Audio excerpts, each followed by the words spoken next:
বৃহস্পতিবার সকাল থেকেই প্রবল বৃষ্টি শুরু হয় এলাকায়। জেলার অন্যান্য প্রান্তের সাথে এদিন সকাল 8:30 নাগাদ গোটা পানাগড় বাজার ঘন কালো অন্ধকার নেমে আসে।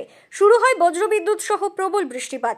গোটা এলাকায় অন্ধকার নেমে আসার কারণে রাস্তার উপর দিয়ে সমস্ত গাড়িকে লাইট জ্বেলে পারাপার করতে হয়। এমনকি জাতীয় সড়কেও এদিন সমস্ত গাড়িকে লাইট জ্বেলেই চলাচল করতে দেখা যায়। প্রবল বৃষ্টির জেরে দুর্ঘটনার আশঙ্কা দেখা দেওয়ায় ধীর গতিতে চলছে সমস্ত যানবাহন।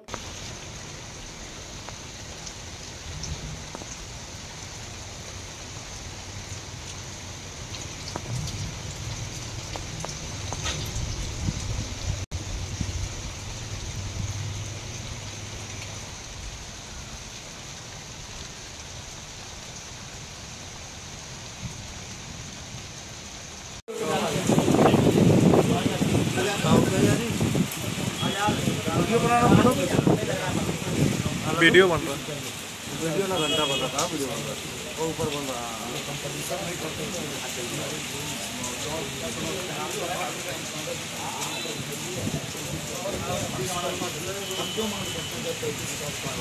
ये